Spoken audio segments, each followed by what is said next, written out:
Hello, in the previous video I was looking at the pulsing attribute. In this time I'm going to be looking at the stylization, so I'm going to be turning off my pulsing. Now, turning to the stylization, the first one I might look at is the metallic property, which is set to 0. So meaning we're currently using more specular reflections and less metallic type reflections. So if I put this up, we will see this start to go quite different in appearance, right, as we get these metallic reflections.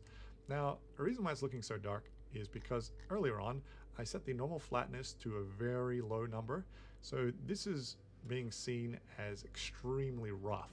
So we're getting light bouncing in all different ways, and I'm just going to undo this, or you can see it didn't change anything in the viewport, so I'm going to turn it off and turn it on again. And now we can see a much smoother surface, and this is with the metallic reflections on.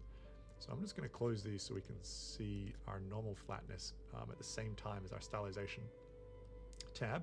And what I'm going to do is go ahead and just start to bring down, for instance, this normal flatness, and you can see the terrain features start to pop out when I've got this metallic feature on. So I can kind of, dial that into a look that I like.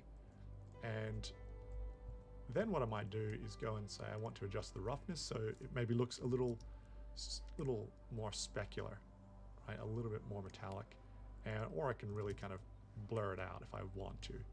But I'm looking for something that's a little bit more, shiny, a little more polished. I'll drop those roughness values down, and the specular value here doesn't do anything when I've got my metallic reflections engaged.